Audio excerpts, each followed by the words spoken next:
मनसे अध्यक्ष राज ठाकरे यांनी काल विधानसभेसंदर्भातल्या आपल्या भूमिकेचं एक संकेत दिलं. संकेत होतं की यावेळेला मनसे पुन्हा एकला चलोरेची भूमिका असेल.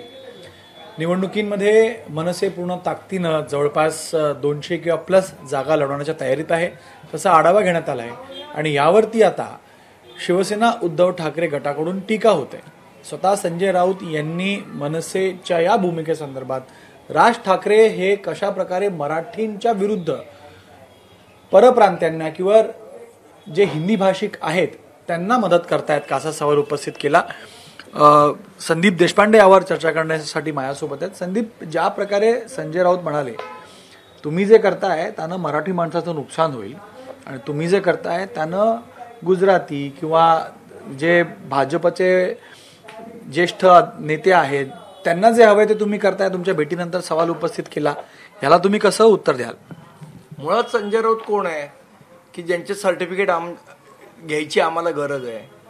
आम्ही महाराष्ट्र प्रेमी आहोत, महाराष्ट्र द्वेषी आहोत. जे काय आहे इथला मराठी माणूस ठरवेल.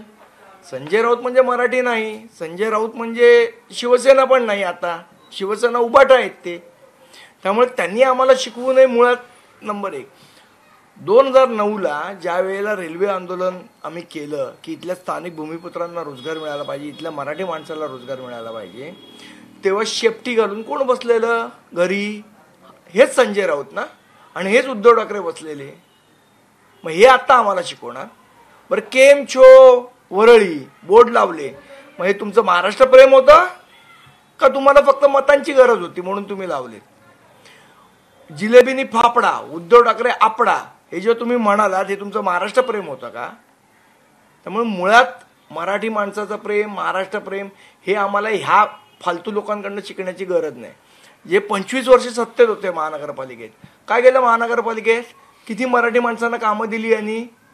अख्खा त्या गिरगाव रिकामा करून मीरा रोड वाईंदरनी बदलापूरला पाठवलं. किती मराठी माणसांची घरं वाचवली यांनी. ज्या वेळेला ती बँक स्थापन केली ना, जी आता सेना भवनच्या खाली आहे, त्यावेळेला लोकांकडनं पैसे घेतलेले, फिक्स डिपॉझिट, की आम्हाला मराठी माणसाला घरं द्यायची आहेत म्हणून. कुठे आहेत ती घरं? हे तुमचं मराठी प्रेम, हे तुम्ही आम्हाला शिकवणार आहात? आणि तुमच्या असल्या फालतू लोकांकडनं आम्हाला सर्टिफिकेट घ्यायची आम्ही? नाही, पण विषय असा आहे ना की जर तुम्ही उभे राहिलात तर मतांचं, खास करून मराठी मतांचं विभाजन होईल. त्याचा फायदा कोणाला होईल का नुकसान कोणाला होईल? माझं स्पष्ट म्हणणं आहे की जर मराठी माणसाचं विभाजन नको असेल किंवा असं त्यांना वाटत असेल तर त्यांनी उमेदवार देऊ नये. संजय राऊतांनी घरी बसावं, उमेदवार देऊ नये. प्रत्येक वेळा आम्हालाच का शहाणपण शिकवणार? शिवसेनेने देऊ नये, उभाटांनी देऊ नयेत उमेदवार. जर त्यांना वाटत असेल मराठी माणसाचं नुकसान होतं त्यांनी देऊ नयेत, आम्हाला पाठिंबा द्यावा. स्वतःच्या राजकारणासाठी म्हणजे आम्ही चोर आणि हे नेहमी शिरजोर, हे कुठलं राजकारण आहे? जर एवढं वाटतंय ना त्यांनी देऊ नयेत उमेदवार. चला, पण तुम्हाला बोलणारच का, ऐकणारच का ही गोष्ट? म्हणजे प्रत्येक वेळा त्याग का आम्हीच करायचा आणि यांनी काय फक्त सत्ता उपभोगायची? ज्या 2019ला जेव्हा तुम्ही निवडणूक लढवलीत भाजपच्या मांडीवर बसून, बरोबर आहे, त्याच्यानंतर तुम्हाला 15 दिवसात साक्षात्कार झाला का ते महाराष्ट्र द्वेषी आहेत आणि मग तुम्ही जाऊन पवार साहेबांच्या मांडीवर बसलात? हे जे राजकारण आहे ना, हे अपॉर्च्युनिटीचं राजकारण करतायत. ह्यांना फक्त सत्ता पाहिजे, कसे करून सत्तेत बसायचं आहे, कारण ह्यांनी जे हजारो लपडी करून ठेवले त्याच्यापासून वाचायचं आहे. नाही, पण जर तुम्ही उभे राहिलात, माझा प्रश्न असा आहे की आता लोकसभेचे जे गणित पाहिलं, जे निकाल आले त्याच्यामध्ये मुस्लिम आणि दलितांचं कन्सॉलिडेशन महाविकास आघाडीच्या प्रती होतं. आता हिंदू मतांचं, खास करून मराठी किंवा हिंदू मतांचं विभाजन तुमच्या उभ्या राहण्याने होईल, तर त्याचा त्यांना फायदा होऊ शकतो आणि म्हणूनच तुम्हाला ते उकसवतायत का ते? नाही, मला असं वाटतं की बघा, आमचे मतदार आहेत, आमचे जे साहेबांचे विचार आहेत, राजसाहेबांचे विचार आहेत, ते मांडणारा एक वर्ग आहे, तो आम्हाला मतदान करेल. आणि आम्ही जसजसे विचार लोकांपर्यंत पोहोचवू तसं आमचं मतदानही वाढेल.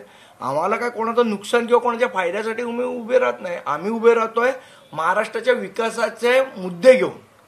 आता काय झालंय, तुम्ही वाट लावलीत 6 पक्षांनी म्हणून महाराष्ट्राची, कोण इकडे कोण तिकडे, कोण तिकडे कोण तिकडे. काय होतं सकाळी रोज संजय राऊत काय बोलतात, कुठल्या महाराष्ट्राच्या मुद्द्याबद्दल बोलतात? ह्याला शिव्या घाल, त्याला शिव्या घाल, तिकडनं एक जण उठतो तो ह्यांना शिव्या घालतो. हे राजकारण आहे का? यांनी महाराष्ट्राचा विकास होणार आहे का? आज सगळ्या जाती जातीत महाराष्ट्र विखुरला गेलाय. द्वेष भावना लोकांमध्ये पसरलेली आहे. ह्याला जबाबदार कोण आहे? याच्यामधनं जर महाराष्ट्राला बाहेर काढायचं असेल तर ते एकमेव राजसाहेब ठाकरेच करू शकतात. तुम्ही ही भूमिका मांडताय की ज्या प्रकारे साही पक्षांना राजकारणात ज्या प्रकारची आजची परिस्थिती आहे त्याला हे जबाबदार आहेत. मुख्य प्रश्न असा आहे की तुमच्यावर असंही बोललं होतं की लोकसभेला तुम्हीच सपोर्ट केलं ना महायुतीला, भाजप, मग तुम्हाला आता ते घेत नाही येत समोर म्हणून तुम्हाला एकला चलोरीची भूमिका घ्यावी लागते. आधी असं आहे, त्यावेळेला आम्ही काय मागितलं नाही त्यांच्याकडे. आम्ही बिनचत पाठिंबा दिला नरेंद्र मोदी भारताचे पंतप्रधान व्हावेत म्हणून. त्यावेळेला तो विषय वेगळा होता, भारताच्या पंतप्रधान पदाचा विषय होता.